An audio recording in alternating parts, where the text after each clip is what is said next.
Reapers Underground. We hope you survive.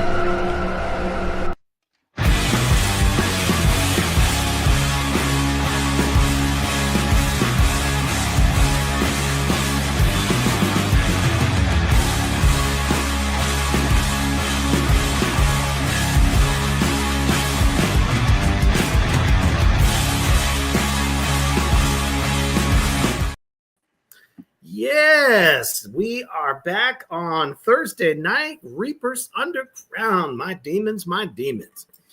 Good to be back. And this is such an exciting time. Summertime always is, because it seems like all of the great indie films start getting released all the way up to Halloween. So I have with me the great Daryl Hook, the mastermind behind Stoner Snake.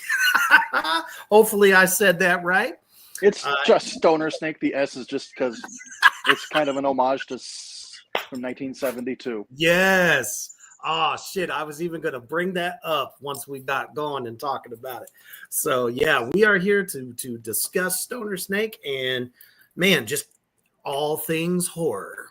Absolutely. So this is the time to share this out. Anywhere and everywhere there is a indie horror fan in general out there. Wake up your mom, your grandma, your auntie. I don't even care if they're in the ground. Wake them up, get them up, do the ritual. Bring them up to life so that you guys can be checking out Daryl, who is with us tonight. So before we get into all this madness, we're going to take a quick commercial break to our brother over at Horror Struck Hot Sauce. Hotter than hell. Check it out.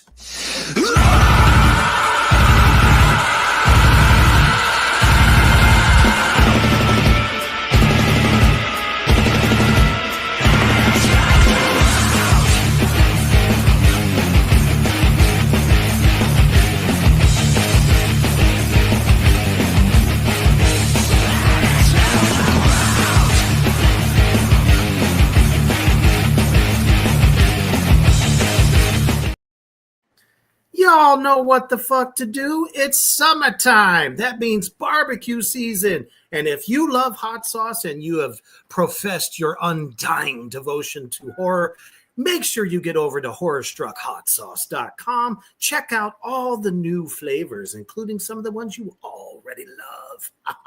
That's right, horrorstruckhotsauce.com. All right, man. So we finally made this happen between allergies and internet issues. We made it. We're here. So how are you doing tonight, brother? I am a little tired, but I'm outstanding. Hell yeah. I feel that, man. I'm about to turn 49 this year, and I already feel it. And I work 12-hour shifts Monday through Wednesday every week. So can't do that anymore. My body says fuck that. I feel it.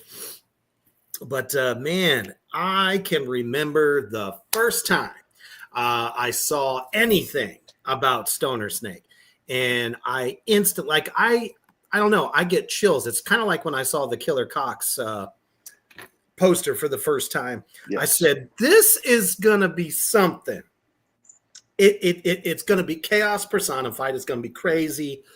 This is my type of madness, and I just knew that I somehow wanted to be a part of it. I didn't know how, so I started advertising it and talking about it on my shows and stuff. So the fact that here we are today, man, that just makes me I'm so honored and so excited to see this film as well, because it's been so fun. So this is also a very unique film as well, because I don't know, would you say that 50% of it is shot live and the rest remote? It's probably about 50-50, about 50% remote and 50% live. And that was like mostly due to budget. I'd have loved to have brought everybody in and just filmed live, but when your whole budget is less than $4,000, some of these people are expensive. Flying everybody out and putting them up in hotels is very expensive. Oh man, but and then there's some diehard people that are kind of like this. maybe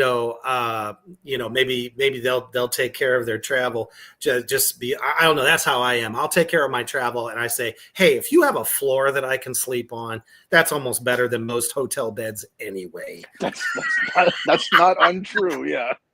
Because people, I mean, come on, the economy right now, especially for indie filmmakers, it's gotta hurt because you have to go through the funding process. But one of the coolest things I thought was when Your Indiegogo went live, everybody jumped on it. What did that surprise you as well? Oh, that would, like, especially with this being my first film, and people really, like, I've been active in the horror community for years. Right. And I've supported a lot of projects. Yes, you have. But for them to, like, for people I've never even interacted with, people I have no idea who the hell they are, to just jump on. Like, I had $1,000 perk and that was bought within 3 hours. Oh man, that's awesome. Yeah. And I wasn't even thinking about $1,000 perk, but my buddy that helped me, like, I don't want to say he helped me set it up, but he gave me a lot of advice. I don't know if you know Addison Bennick or not. Sounds familiar. He did the Psycho 8 movies. Oh, gotcha. Yeah. Yeah.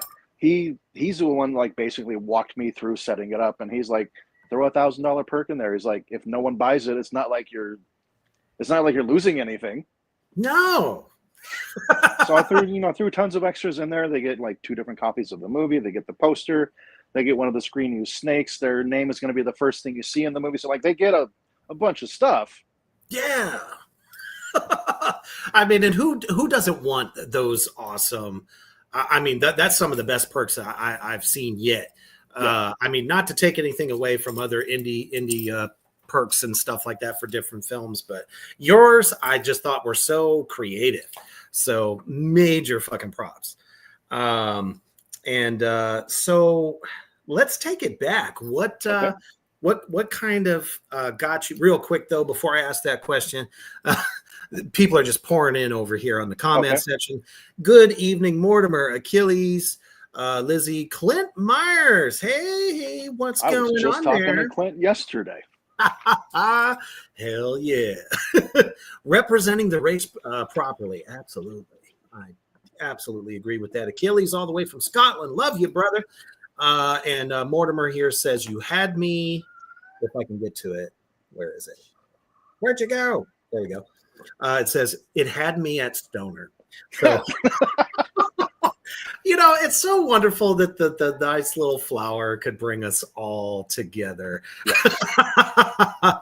I know it did for me. But so when did your romance with horror start? Was it pretty? Everyone's story is different. Some people, it's like when they were real little. Some people came to it later in life. It was when I was super little. Wow. I want to say like 5-ish.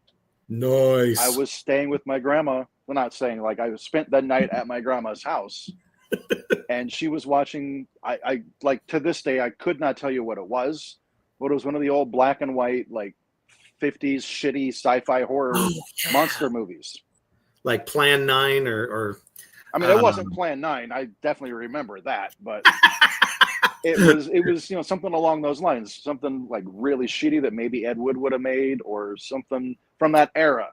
Mm-hmm. Something along it was something, it was not them, but it was something along the lines of them. Right. Okay.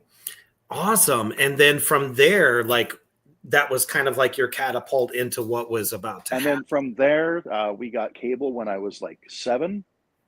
And this was like, you're old like me. This is the early days of cable. Oh, yeah. A couple of movie channels, and they played the same movies all day. So I fell in love with, it was Poltergeist, Jaws 3, and Halloween 3. Ah, okay. Nice. Because those just played on repeat all day. Right. If it wasn't that, it was Texas Chainsaw, or even the original Friday the 13th, original Halloween. Yeah. It's like when regular TV was still happening, you would get the edited for television version on Friday nights. which is how I started my passion with horror, because my mom showed me the first Halloween. I love the fact that you said Halloween 3, because that is the Season of the Witch is like one of the most hated ones of the franchise. But there is quite a few folks that are still backing that, stand behind that film all day long. I have a Halloween 3 group. I have a Halloween 3 group on Facebook. That's how much I love that movie. It's all dedicated to it. Yes. Love it. What were some of the aspects of that film you dug? Besides phenomenal cast.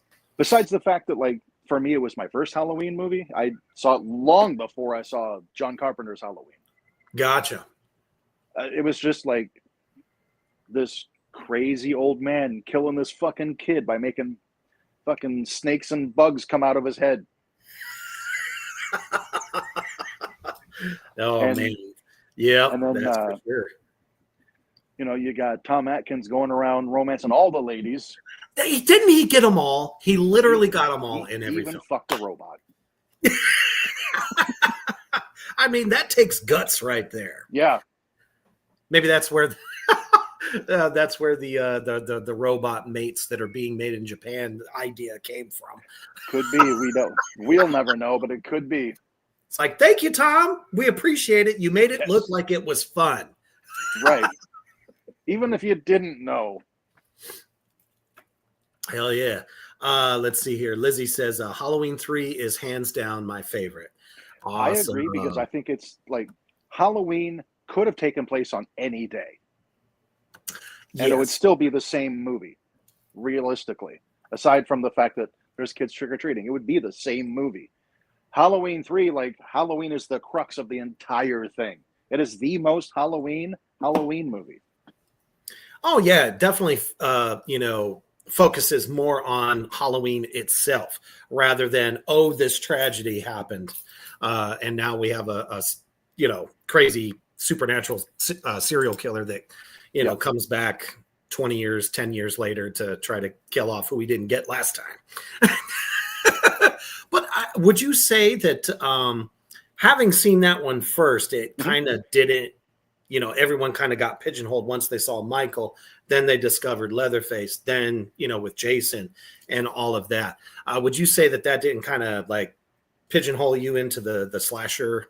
Yeah, I mean, it definitely didn't pigeonhole me into, it sucks because it doesn't have Michael Myers.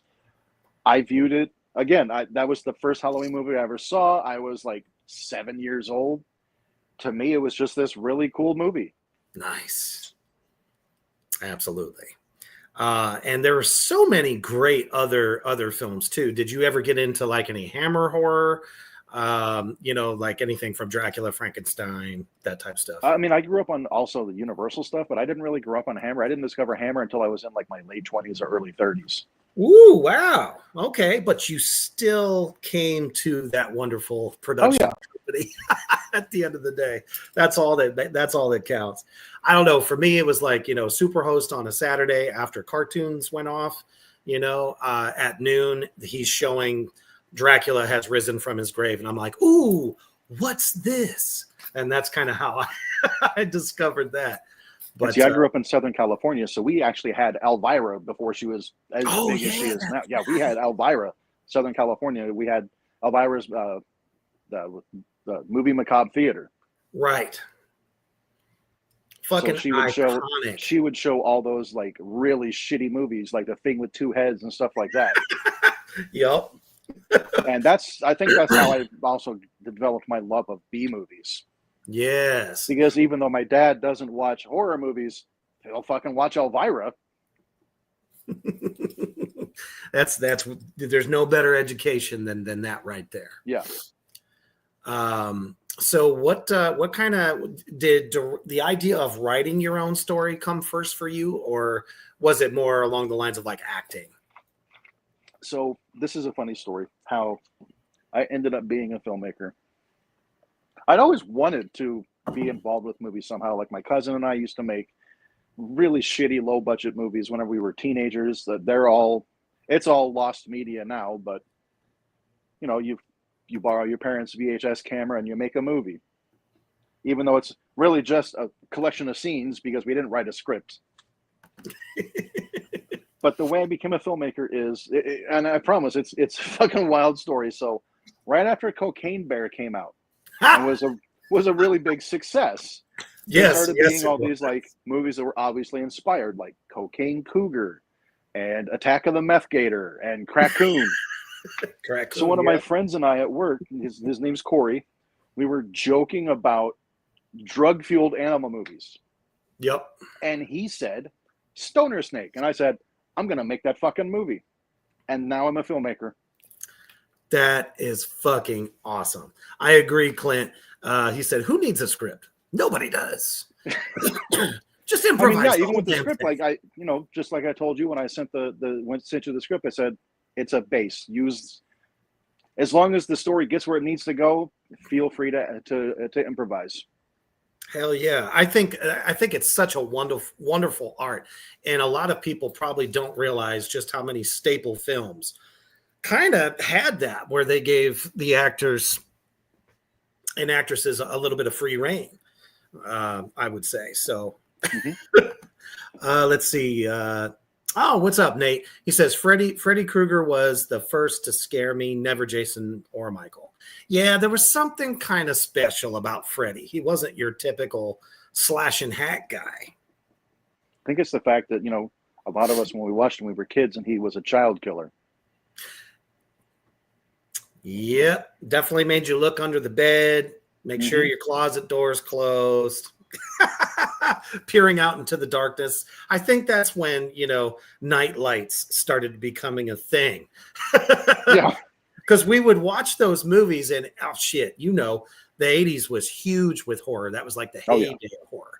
So everybody was into it. Now all of a sudden there's fucking night lights everywhere. Yeah. Hell yeah. But and that's kind of funny because the first film I ever acted in was also kind of predicated on a joke like, hey, what if somebody made a movie about, zombies that are created by eating infected corn, and now you have Attack of the Corn Zombies. Yeah.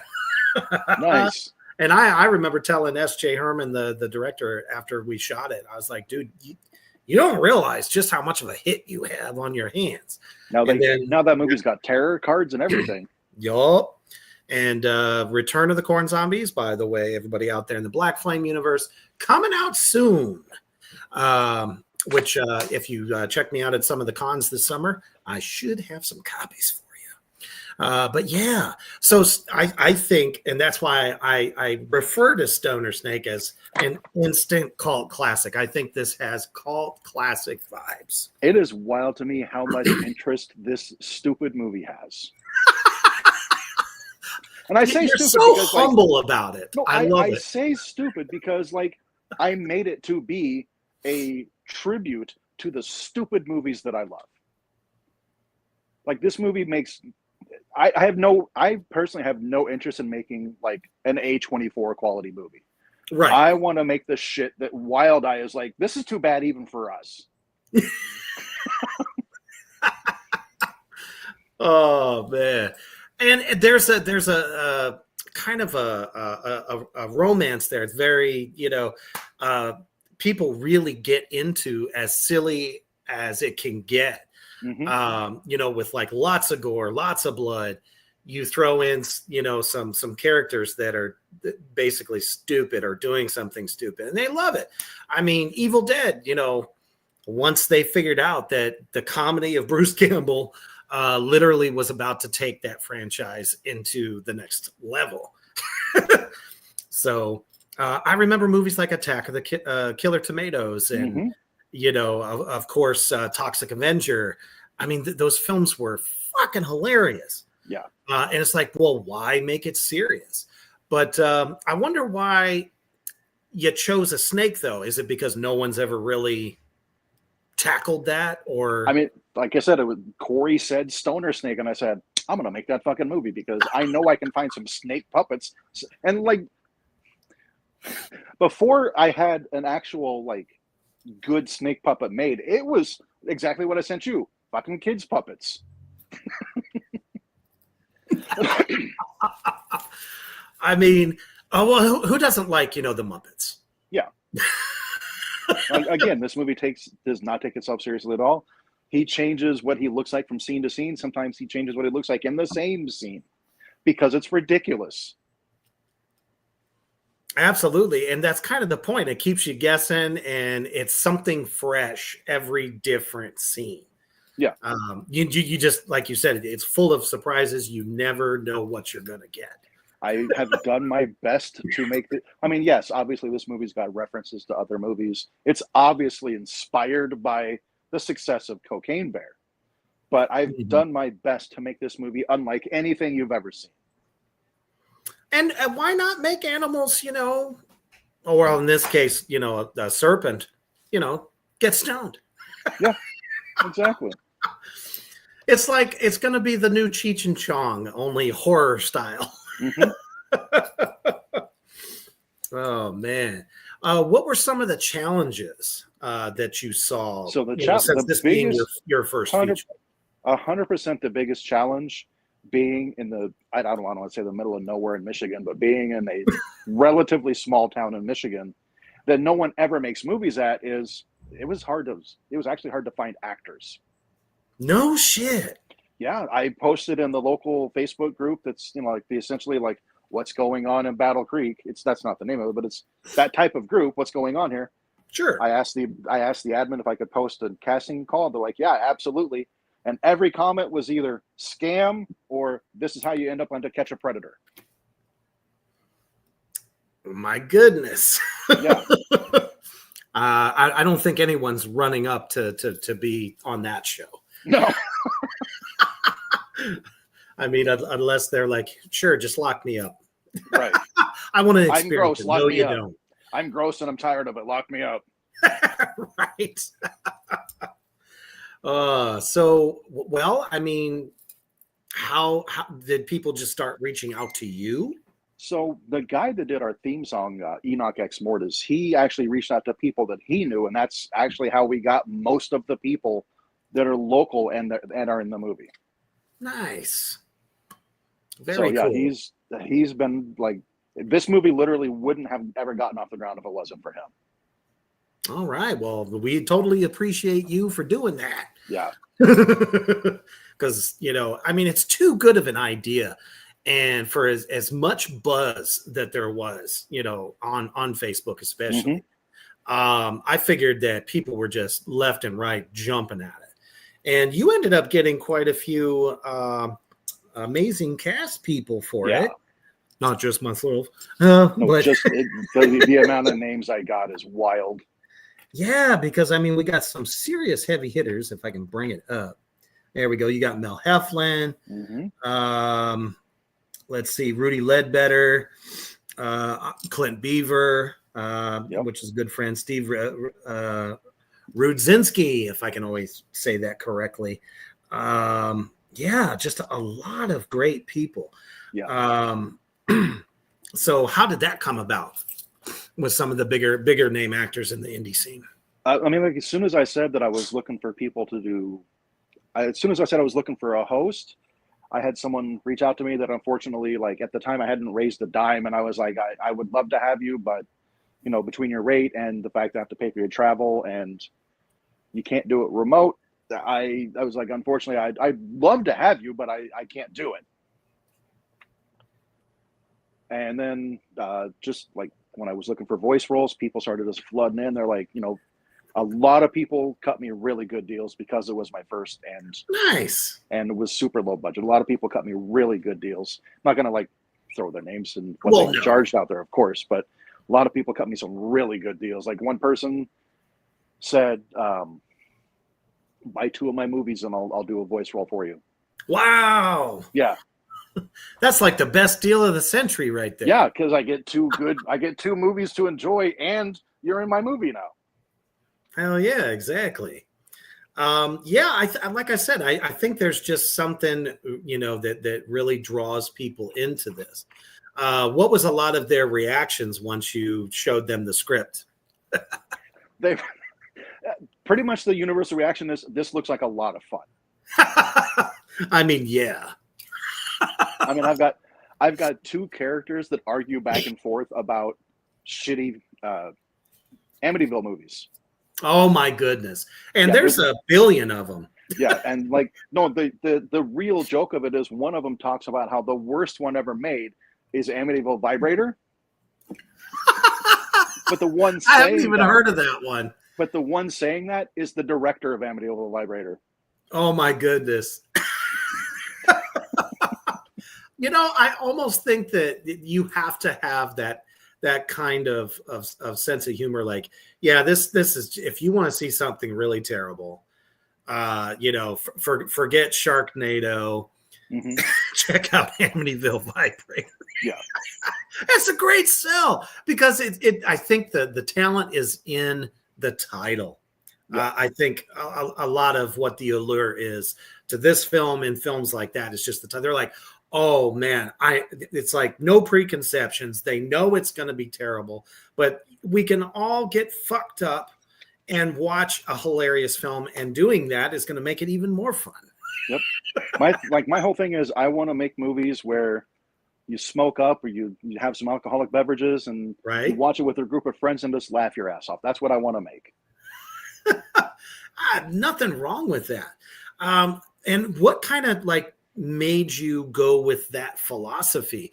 Was it like, what's the point in trying to scare people? Let's just make them laugh. I mean, I'm the kind of person that nothing really scares me because I've seen it all. Oh, well, yeah. I mean, I've been watching horror movies for basically 45 years. Nothing scares me anymore. Completely desensitized.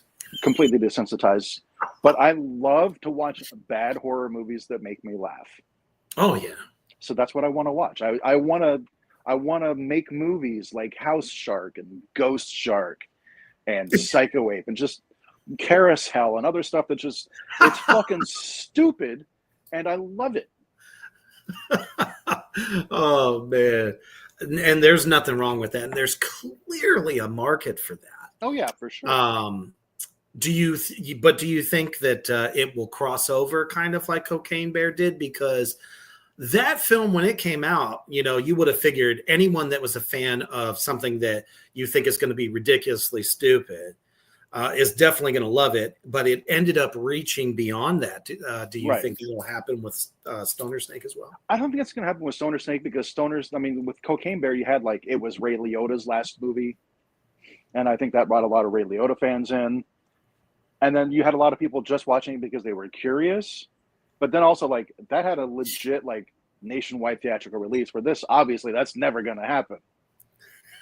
But there is a new trend that is starting to happen. I don't know if you've picked up on this, but some people are doing showings at drive-ins. Mm-hmm. Whichever ones remain. Apparently, there are still some out there. I know the city I lived in California still has theirs to this day. Isn't that something? Yeah. There was something magical about going to a drive-in to see a film. Didn't matter what the fuck it was. That's how I saw E.T. When E.T. first came out when I was a kid. Same. Oh my goodness. My parents were against walk-in theaters. So it was always drive-ins whenever I was growing up. Yeah, I mean, you got to, everybody out there in the Black Flame universe, no matter how young or old you are, there was definitely something magical about drive-ins all the way back to the black and whites in the 50s when, you could go and see any sci-fi, Universal Monsters. You could see all that stuff. And it's like you're under the stars. It's dark out, it was a great thing to take a date to. Because, I mean, well, it's a lot easier to fool around in your car than it is the the movie theater. sucked, then get sucked. Exactly right. Oh, goodness gracious. Hello, Kyler. What's going on? Clint says, I missed out on trying to be a sleazy lawyer, but Bone is going to be great. Yeah, I just saw that earlier today. How did that come about? So Stoner Snake is actually a movie inside of a TV show called Trash Can Theater. Nice. And it's got legit commercial breaks. and most of the commercial breaks are going to have like a trailer either for a movie that doesn't exist yet, or some people have sent trailers to show. Mm-hmm. So it's going to have each commercial break will have a trailer and a commercial for a business that doesn't exist. Nice. So I was looking for someone to play like just a sleazy ambulance chaser lawyer. Put out a casting call for that, and Bone was the first one that said, "I'll do it." So he's like, fuck it, I'm in. Yep. That's pretty much how I was. I messaged him, told him what the idea was. He's like, "I'm in." I told him, "Okay, I'll get you a script tomorrow." And then I sat down, banged out a script in like 10 minutes because it was only like a 30 to 45 second scene. Damn. So I banged the script out in 10 minutes, and the sent was like, "You know what? I've got it for you right now." Oh, here's a great idea from one of our longtime viewers here at Reapers Underground. Skull says, still want a horror movie based around a killer who fails to kill his victims and his victims just die for other reasons, like an accident or a murder by another killer. I think that would probably make a good comedy. That was kind of done in Tucker and Dale versus Evil. It kind of, yeah. Although, the college kids kept trying to kill them and accidentally dying instead. Right. I think he wants it to be like this guy is like a serial killer, and he fails at trying to kill them, and they just end up dying for other reasons. Yeah, that's pretty clever. That's a pretty cool idea. You never know, Kyler. Somebody might make that. Yep. Hell yeah, just totally well received. I know for me, and I don't know why some actors and actresses are kind of like put off by the remote idea. Honestly, iPhone has just an amazing camera. Yep. And it's clear. It's obviously 4K HD, all that stuff, whatever it's called these days. Mm-hmm. I don't know. I fuck the jargon.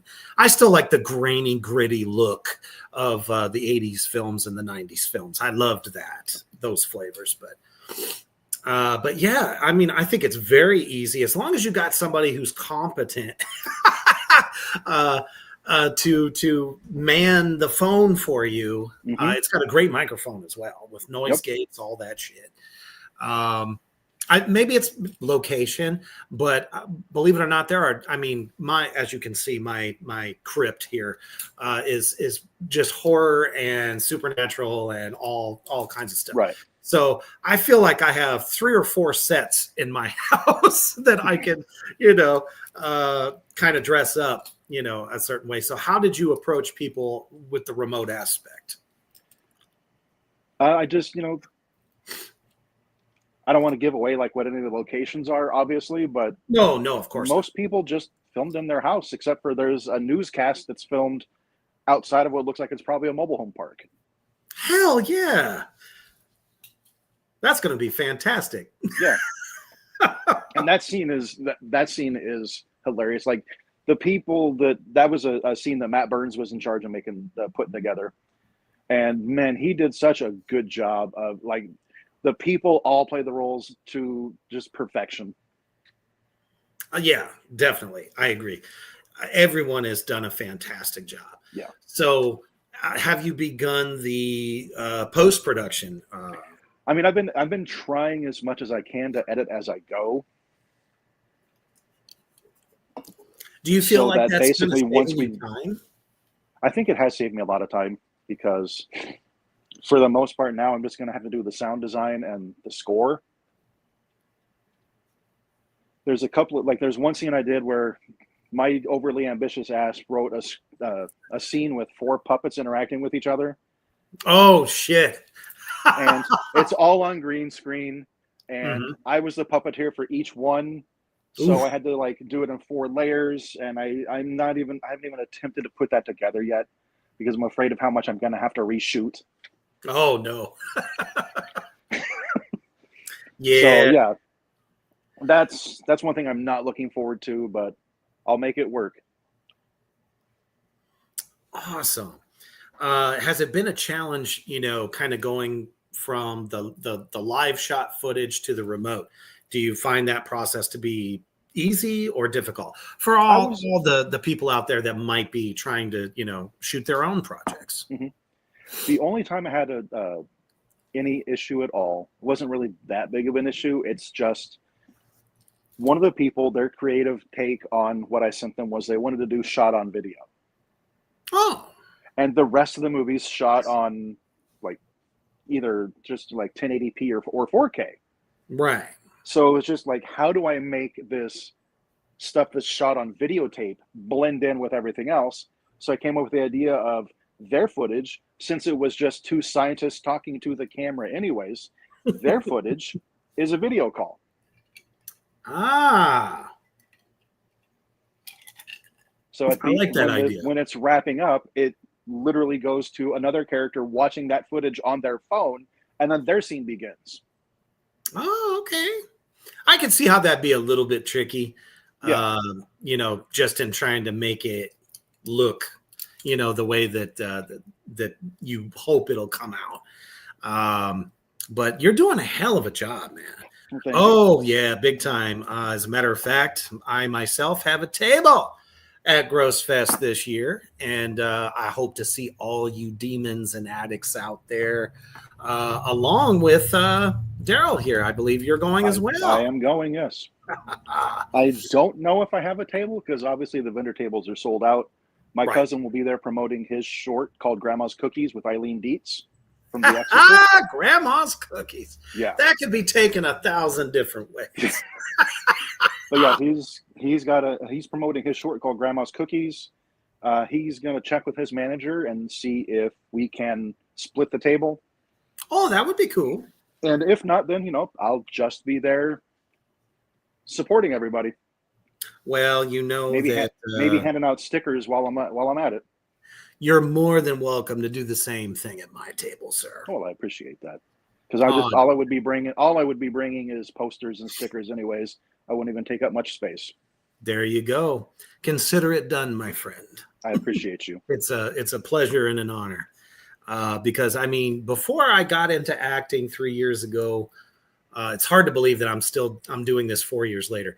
That was what I built this show on. The reason I call it The Underground is because it's all about highlighting the best in art and underground entertainment, films, music, you name it, tattoo artists, sideshow performers, everything. I've had all kinds of people on the show. So, that's one thing that even now that I've got 33 different films and videos under my belt, I'm like, I'm still more about supporting everybody else's stuff, and not just my own. So, right. Yeah, that goes for any of you guys out there. And Clint, I will see you there as well. He's like, I can't wait. Yeah, I cannot. I'm so excited. Oh, it's going to be a fucking party. And then you got Tom and Tim. Many... Come on. Yeah. I'll sell you anything for $5. Except for Jagoff Massacre. That's 10. Right? That was one of the funniest things I ever heard him say. And the guy gets it every time. He says, I've actually sold people a movie that was theirs back to them. I'm like, for $5. For $5. Yeah. And it's the way he sells. He's like that ultimate used car salesman. Yeah. Clint knows what I'm talking about. $5. And he just stretches it out. And you almost just can't refuse, like, oh, I feel stupid if I don't give him $5. Here you go. Right. It's only $5. It doesn't even matter. You spend more on fucking what is it? The coffee shop, fucking Starbucks than you do this film right here. He'll throw shit in there like that too. I love those guys. So big shout out to Tom and Tim Gross and Gross Fest. It's gonna be a party to die for. Also, Tom's in Stoner Snake. And he doesn't even know it. Oh shit! No, it's funny. He's in there because it's actually footage of another character watching Spirit Animal, which he's in. Oh, no shit. Yeah. Oh, that's fantastic. Kyler says, shut up and take my money. Man, if everybody out there in the Black Flame universe, if you are ready for the best irreverent fucking comedy horror film of the year, Stoner Snake is definitely the film for you. The Indiegogo is without a still doubt. open. What's that now? I said the Indiegogo is still open. Oh shit! Yeah. There you go. So you can go there or you can pre-order posters, copies of the movie. You can even just drop $7 and get your name in the credits. Damn. How many I promise you Indiegogo this. campaigns can you see? I have never seen a thank you credit for less than 10. Right. Which is exactly why I did it for 7. I love that. I wish more. I know that a lot of other projects are very involved. They're a little bit more ambitious, so Yeah. they set the bar a little too high. And I'm like, well, if you really want to get people involved in your film, you've got to have something from $5 to $25 and make them good stuff. You know what I mean? You can do that. A little bit of swag here and there. Yep. People are used to, spending $20 on a t-shirt, posters, of course. And then, people like me will sign them for you. Daryl will sign them for you. Yep. Shit. You can't beat that because it's not about how much you spend. I mean, if you got it like that and you like you said, you actually had somebody drop $1,000 on a Yep. Unholy fuck. What a testament to people believing in what you do. Yeah. And what you're trying to create. So that's really cool. But man, if all you have is $5, drop it into the campaign, even if you can't get a perk, because that way you can say at the end of the day, I helped this project come to life. And to me, it was the most amazing thing when I started getting into the underground indie film scene, because directors like yourself care so much about who is, times are tough. People, money is just not as fruitful as it once was. So for somebody to drop anything into your project, you're always very, like I said, you're very gracious. Always. You won't get that. When I get an email saying that someone put $7 in, I still, like to this day, even when someone drops $7 on it to get a thank you credit, I still get excited about that. And it's only $7. We're at the point now where like $7 won't even feed someone in the crew. But it's still it every little bit helps. Every single bit. And at the end of the day, we want to make the best film possible. Yes. For all the best bad movie I can for the money I got. That you'll watch repeatedly every single weekend when it's time to get your stoner circle together or, whatever you got going on. But I think it's time. I think it's time to drop this brilliant teaser trailer that you have had out now for a few weeks. And if this doesn't lure you in, wait till you see my scene. That's all I have to say. It's fucking ridiculous. And I love it. And everybody else's brilliant scenes. Man, there is such a discussion out here. That's awesome. Everyone is saying they're looking forward to meeting you. A lot of the people in the comment section are going to Gross Fest. Nice. And Clint said he picked up his Blu-ray yesterday. He sure did. Right after we got off from his podcast, I almost forgot to send him a link, and I swore to him I wouldn't. So I sent it to him like 30 minutes later. I was like, I swear I didn't forget. Right. But I sent him the link, and he basically immediately hopped on and grabbed himself a Blu-ray and a thank you credit. So I again thank him for that. Hell yeah, we're gonna have to get like a Motley Crew photo at Gross Fest of all of us together, because there's a lot of people in Stoner Snake that are at Gross Fest. You see, that's exactly what I'm saying. It's gonna be one big party, man. I'm so excited. But it's time to show you guys the teaser trailer. And I just have to get this up. There we go. And we are sharing. Because sharing is caring. Check it out. Indeed.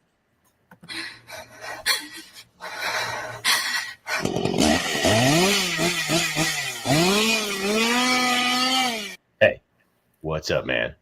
My name's Goldemar. I'm a spice trader from the planet Scumdogia. A while back, I crash landed on Terra 420, or as you call it, Earth. One day, a few weeks ago, I was minding my own business, and some dude blew weed smoke in my face. Did something to my DNA, and now I can change size, color, and even species. So that's pretty weird. But the craziest part of all this, I can't stop killing people.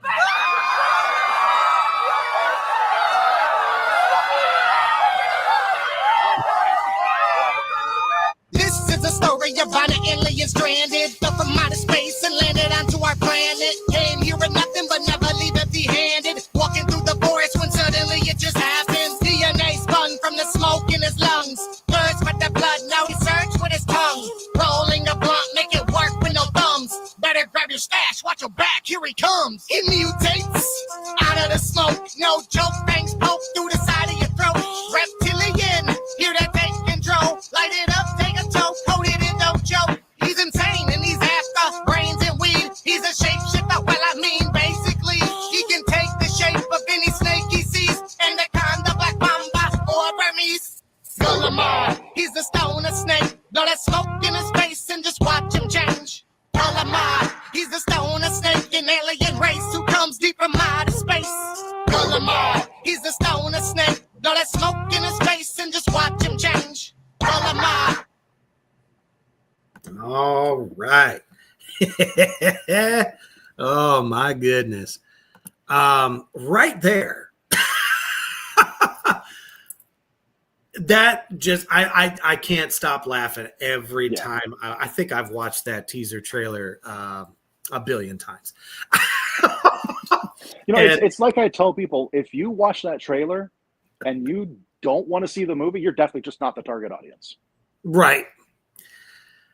I have to agree there. Absolutely, it's not a movie for everybody, and I can freely admit that. But if you watch that trailer and you don't want to see that, it's just not for you. Exactly right. My brother Mortimer says, absolutely great. Lizzie says, oh, wow, that looks like a fun movie. See, Yep. Your audience is my audience because, That's I mean, perfect. come on, I'm a painted up dead whore making you laugh week after week, people. That's why you show up. If I was all serious, you probably wouldn't dig me. But yeah, just excellent. And Clint Beaver's doing the voice of Golemar. Yes, he is. All right. Originally, I thought it was somebody else for some reason. It was somebody else, and I mean, I'm not going to talk bad about them because I'm not even mad about it. No. Just for whatever reason, they blocked me on social media. Obviously, if I can't get a hold of you, I can't send you your lines and have you send me the voiceover back. So I had no choice but to recast. Like, I'm not even mad about it. I'm not hurt about it. I'm just kind of disappointed that that's how it went down. But Clint's great as well. Oh yeah, Clint Beaver is a great dude. Love that guy. But you know, that's the one thing that does bother me sometimes about the indie industry is that there's so much. I don't know. There's a lot of politics, I guess you could say. Mm-hmm. Yeah. People always trying to step over folks. And I'm just like, aren't we all in this together? We are not, you know, at the Academy Awards. We're not going to have a walk of fame, you know, star on the ground in Hollywood. We're making films because we love it. We are passionate about it. And it's definitely not to get rich because, come on. Oh, God, no. Well, let's face it. I do it because it's been a lifelong dream. I spent 35 years as a touring heavy metal drummer. I did it to the max. I did every genre in metal that I wanted to do, you know, and as you get older, the knees and the back and, you know, other things happen, and it's time to try something different. So let's just support each other. And you can find Daryl on IMDb as well. So please get over there, give him a click. Now, I do this thing week after week, and a lot of my fellow actors and actresses do this as well, where we put our IMDbs up and say, hey, come check out what we're doing. And then we, in turn, will check out what you're doing and help boost more visibility on projects just like fucking Stoner Snake. Yep. So where else can the peoples find you? They can find me on Facebook under my name. That's where I'm the most active, but you have to be careful. There's 2 accounts. One I'm not even remotely active on at all. I log in every once in a while just to make sure no one's messaged me thinking it's the new one, but I'm not on there at all. I abandoned that account at the end of like 2021 because I kept getting banned for 30 days because I have a big fucking mouth. Hey, it's no secret. I mean, Facebook's been censoring me now for, this whole year has been crazy. They killed my original account that I had since 2013. Like 1,300 friends on there, killed it because they don't like what I do. Right. So I understand. And then, you can if you go to my personal Instagram, I'm not active on there either, but you can follow Stoner Snake, spelled just like it is in the movie, Stoner Snake Movie with 5 S's at the beginning. You can follow the Instagram account. I am not as active on there as I should be. I don't post the updates like I should, but I do post some. And there's also a Stoner Snake Facebook group, which I think is Stoner Snake Movie Group. Yes, correct. And you can definitely find that on Clint's page, my page, and a lot of everyone that's been involved with the film. Yeah. But definitely, you know where to find them now. There's no excuse out there, demons. Follow Stoner Snake. And let's make sure that you get something. There's so many very low-end perks that you can get for this film. So if you go on Indiegogo and type in Stoner Snake, it's going to pop up there. It's very easy to find. And I'll make sure to reflect that in future posts, both on Reapers Underground, my personal one, as well as Black Flame Entertainment, across all of that. So is it still targeted for Halloween of this year? I would love to get it out sooner. As soon as I have it done and I've sent Eric Holmes, the guy that's the producer, the one that bought the $1,000 bird, he's the first one that gets to watch it. Once I know he's seen it. Absolutely, he does. Once he's seen it, then I will send out a digital copy to everyone that backed it, even though I never announced that I was going to do that. I'm just going to do it because I don't know when I'll be able to get physical copies done. Kunaki. Well, yeah, I know Kunaki, but it's just a matter of like, I don't know how to make ISO files. Right. I don't know how to make the DVD and Blu-ray wraps. I have to get a hold of people to do that. I'm sure I'll have to pay them to do it, which is fine. I don't mind doing it, but between all that and then getting the file to Kunaki and all of that stuff, it could be past Halloween, and I don't want people to not be able to see it when I said Halloween. Oh, for sure. Well, just remember, all of us here at Black Flame Entertainment, we are more than willing to help you out, no charge at all. We want this to come out and you be proud of it. All of us are proud of it, and everyone else is going to love it. I've already told people, like, I don't care if people hate this movie. The first absolutely scathing review I get for the movie, I'm going to get tattooed on my forearm to remind me to do better. I love it. Fan-fucking-tastic. And humble as hell, as usual, man. Thank you so much for taking the time to come on the show. Everybody out there in the Black Flame universe, you have been absolutely amazeballs. And all of the new people that have subscribed to Reapers Underground here on YouTube, thank you so much. Helping me with my fight against censorship. And for showing up is going to be incredible. We love to laugh. We love to make you laugh, and this film will definitely do that. It's a feel-good film, full of all kinds of insane fuckery that is going on. So for everyone that has shown up here for you tonight and all the new folks that you have made fans of, what is your lasting message for them? Just enjoy bad cinema. Don't take life too seriously. You're not going to get out of it alive. Sit down, have some fun, watch some bad movies, and laugh. That's right. Absolutely. And never give up on your dreams. If somebody says, oh, that's stupid, who cares? Stupid is good sometimes, and we love that, and we want that. And I'm 50 years old making my first movie, so it's never too late to start. Nope. Or to act, for that matter. Right. You know, you just got to break those walls down, find the right project that fits you perfectly, and just go after it. Yep. And you kind of been teasing a little bit lately about some future projects. Is there any future projects? I would love to talk about future projects. Yeah, let's do that. So the next one after this is going to be a shark anthology. I love it already. I'm producing it. I'm doing one segment called Fog Machine Shark. It's about a shark that comes out of the fog from fog machines and kills people. So there's tons of places where you're not safe, realistically. But like I said, I'm doing one segment. Madeline Deering is doing a segment. But all of the segments are both sharks and Halloween, hence the name Sharkoween. I love it. I've got Logan Hamby out of Texas is doing one. I've got him and I share the same agent. I love Logan. He's awesome. Okay. And then I've got Shannon Atkins out of Pennsylvania doing a segment, and I got Jack McCord in Kansas City, Missouri doing a segment. Hell yeah. And then after that, my wife will be doing her first feature, which I'll be helping her with because she doesn't know what she's doing either, and I don't want her to go through all the growing pains that I had to. Right. Well, there's no better teacher than you know.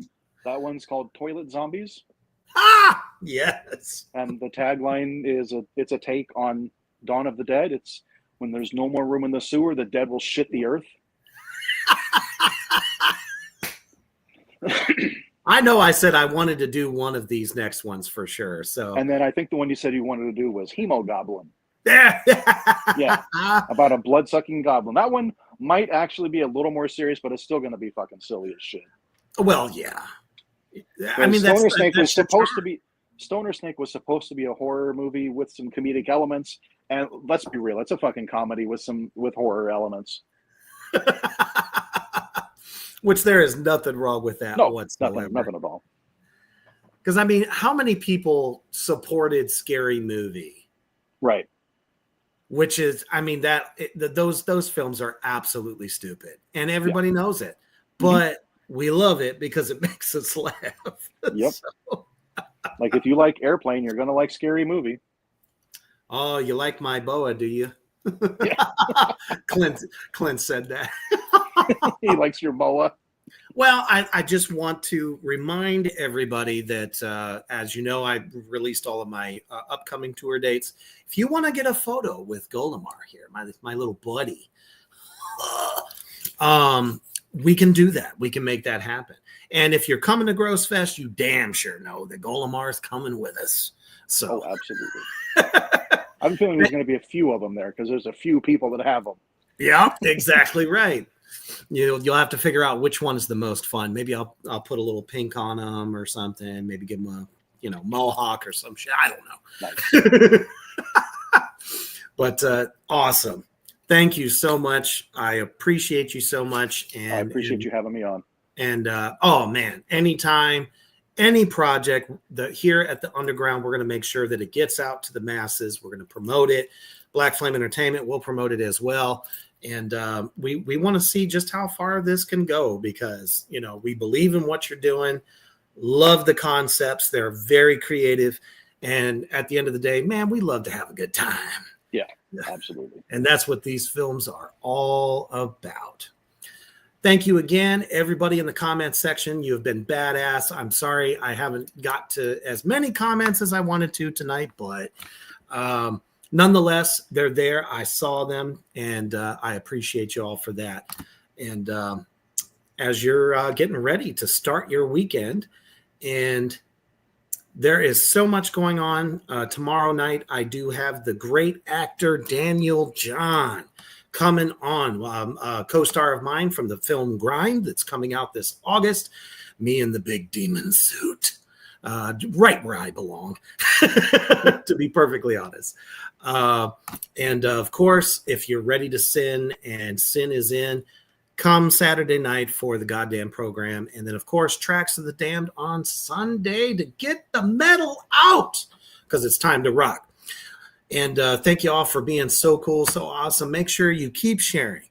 Love one another. Believe in each other. Support indie film. And always stay heavy.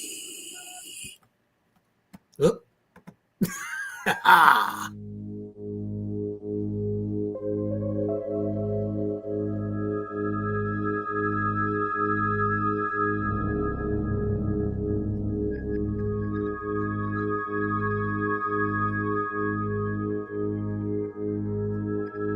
Thank you for joining us on Rebirth Underground. Stay tuned for more from Black Flame Entertainment.